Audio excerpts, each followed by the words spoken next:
So alright guys, so magandang araw sa inyo lahat and this is me again Sir Michael.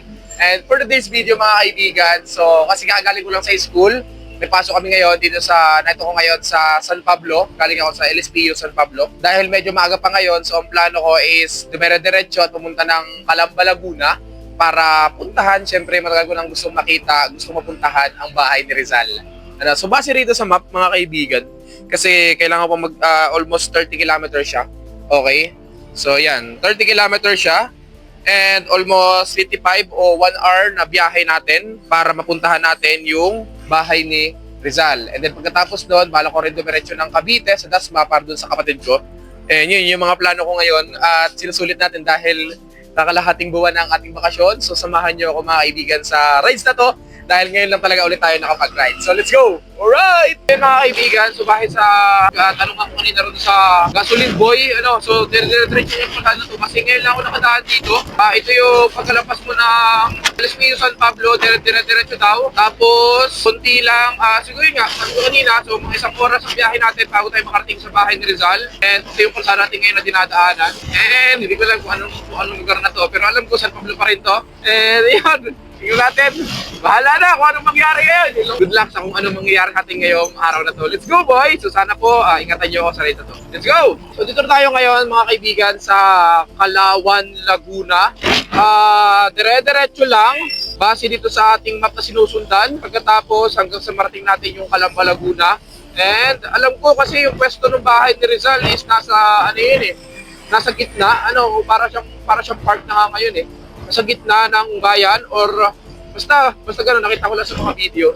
And tingnan natin mamaya, as in, hindi ko talaga alam kasi first time ko pala makakarating doon at first time ko pala makikita ang bahay ni Rizal. Sana, pwede pumasok doon and pwede tayo mag-vlog para at least may pakita ko sa inyo mga kaibigan. At halos ilang minuto na ako nag-drive at hindi ko alam, baka naliligaw na ako. Pero wala, dinire-diretso ko lang kung anong binibigay sa akin ng mapa. Medyo mainit kasi nung mga oras na to, kaya talagang sobrang lanit sa balat. Kaya ang ginagawa ko, lagi akong tumitigil sa mga tindahan upang uminom ng tubig at para magpahinga na rin. At pagkatapos nun, backpack na ulit hanggang marating ko ang Calamba. Okay mga kaibigan, so dito tayo ngayon sa labas ng bahay ni Dr. Jose Rizal, ang ating pambansang bayani.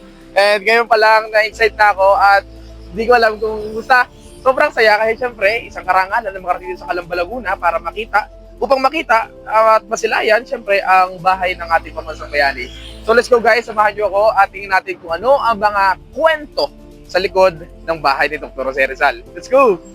At pagkarating ko nga sa bahay ni Rizal, at ito na, dito pa lang sa labas, ramdam na ramdam ko na yung excitement at blessing na nakarating ako ng maayos at ligtas dito sa bahay ng ating pambansang bayani. Dito pa lang pagpasok mo sa pintuan ng bahay nila, makikita mo yung isang karuwahe dito na kanilang pagmamay-ari noong unang panahon. At pagpasok ko sa pintuan ng kanilang bahay, grabe yung pakaramdam. At yes, oo, totoo yung sinasabi ng mga ibang vlogger dito na para kang bumabalik sa sinaunang panahon dahil nakikita mo yung mga alaala, yung kanilang mga kagamitan noong unang panahon. At pagpasok ko sa isang kwarto na to, dito ko nakita yung mga kapatid nila, yung mga alaala nila, yung kanilang mga pictures na para silang ditong mayroong scrapbook na tinatawag. Tapos nakita ko rin dito yung mga mukha nila nung unang panahon, yung mga kapatid nga nila, yung kanilang mga magulang at grabe, ibang-ibang itsura nila sa itsura ngayon sa panahon natin ngayon. Astig, basta sobrang nakakatuwa talaga. Dito pa lang to pero grabe, sobrang nakaka-amaze na. At pagkalabas ko sa kwartong yon, bigla ko napansin ito. Kung walang pakikibaka, wala ring kalayaan. Kung walang kalayaan, walang liwanag. Sa isang kwarto na to, nakita ko ang isang nanay at ang isang bata at tinuturuan ang kanyang anak na magbasa upang matuto. At piling ko, si Rizal ito at ang kanyang nanay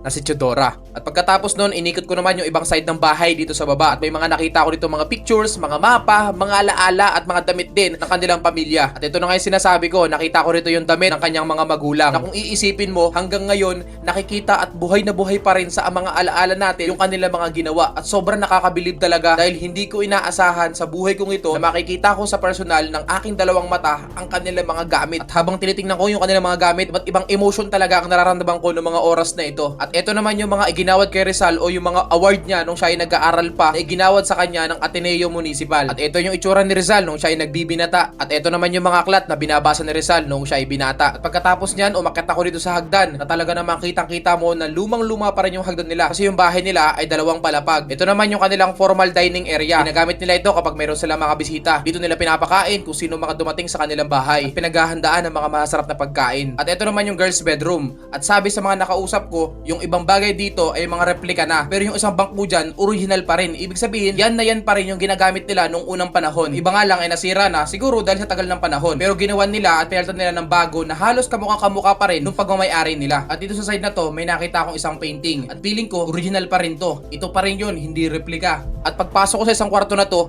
dito ko nakita yung higaan ni Rizal at yung kanyang mga kapatid. At grabe talaga, sobrang nakaka-amaze dahil hindi ko akalain na makikita ko mismo yung higaan o yung hinihigaan ni Rizal noong siya ay kabataan pa. Lalong tumindi ang pakiramdam ko rito na para talaga nagbalik ako sa sinaunang panahon nung makita ko yung higaan nila. At sa part na ito, dito naman yung kwarto ng kanilang mga magulang na si Teodora Alonso Realonda at si Francisco Mercado. At ito naman yung family dining room. Dito sila kumakain ng sabay-sabay habang masaya nagsasalo-salo. At ito naman yung parang kanilang kusina kung di ako nagkakamali. Kasi hindi ko agad napansin yung naka-notes dyan. Kung pwede nyo akong i-correct sa comment section kung yan ba talaga yung kusina nila. Maraming salamat. At pagkalabas mo ng pintuan dito sa second floor, ito naman yung kanilang CR. Kung mapapansin mo, ibang-iba yung CR nila nung unang panahon, di ba? At meron ditong tabo na hinihigit. Siguro meron ditong balon nung unang panahon. Tapos dyan sila umigib ng tubig. At sa part na yan, merong hagdanan pababa. Dyan sila tumadaan kapag pupunta sa likod ng bahay. At pagkababa ko, pinagmasan ko muna ang paligid ng bahay. Grabe, sobrang lawak pala ng bahay nila. At dito nakita ko ang batang Rizal at ang kanyang alaga na si Usman. Si Usman ay isang tapat na aso ni Rizal habang siya ay nahadapitan. Madalas na itong kasama sa kanyang pang-araw-araw na gawain at nagpapakita ito kung gaano siya mapagmahal hindi lang sa tao kundi pati sa mga hayop.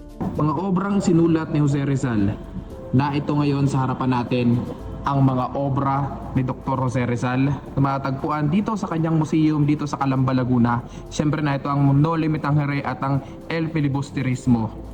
Grabe guys! Imagine mo yun! Imagine mo yun na makikita ko ng personal itong kanyang mga nilikha at siyempre makarating din sa kanyang museum at sa kanyang bahay. Sobrang blessed. Kahit napakalayo nito sa Quezon, napakalayo sa Alabat, pero solid kahit sobrang init ng rice ko kanina, pero okay lang yun, okay lang yun. Bahalaga is may gulo ko ngayong araw to, makita ko itong bahay ni Rizal, itong kanyang museum, at malaman pa mga iba't ibang dapat kong malaman tungkol sa buhay ni Rizal. Grabe guys, solid talaga, thank you po. At dito naman sa part na to mga kaibigan, so ito yung mga pera dito sa Pilipinas na makikita mo na may mga nakaukit na mukha ni Rizal. So ito yung mga barya, yan. Ito yung ating mga paper bills, yan. Na makikita mo, ito yung mga sa mga pera na yan dati nung unang panahon pa, mga nakalipas ng taon. Nandiyan yung mga mukha ni Rizal. Okay? Tapos may mga barya tayo, kung natandaan nyo pa. Ito, kung naabutan nyo yan. Yan, kasi ito naabutan ko to eh. Yan. Naabutan ko yan, yung piso. Hanggang ngayon, meron pa rin ata eh. Ilan-ilan na lang. Tapos yung iba hindi ko naabutan yung iba. Yun no? Oh. Kita mo, meron tayong Bangko Sentral ng Pilipinas, piso. So ito daw yung piso.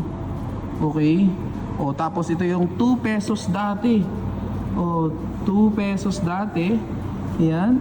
And then 2 silver pesos. Yan, 2 silver pesos.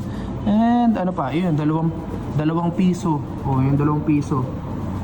Grabe, solid. Oh. Yan oh. Yan yung mga barya or mga pera na may ukit ng mukha ni Rizal.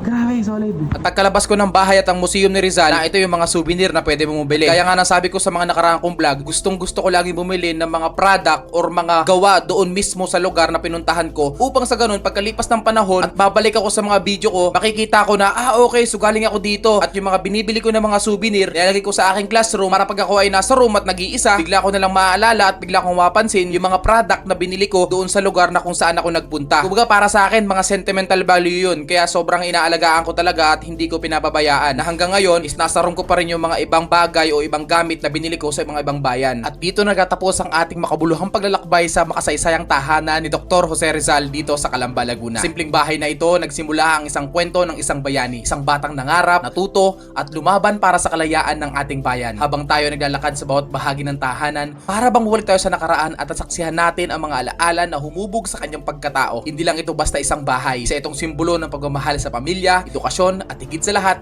sa ating inang bayan. Dito natin mas naunawaan na ang pagiging bayani ay hindi nagsisimula sa malaking laban kundi sa maliit na hakbang sa loob mismo ng tahanan. Sana ay may natutunan kayo sa ating vlog ngayon at kahit papaano ay na-inspire tayong lahat na pahalagahan ang ating kasaysayan at ipagpatuloy ang mga aral na iniwan sa atin ni Rizal. Kung nagustuhan mo ang video na to, maraming salamat sa iyo kaibigan. Please follow my page and share mo na rin itong video na to para marami makapanood ng ating lakbay. Marami pa tayong mga kaalaman na pagsasaluhan sa page na to. Please follow my page, ako Sir Michael. Ingat kayo palagi and see you on my next vlog. What's up? Bahay ni Rizal dito sa Calamba, Laguna. Alright!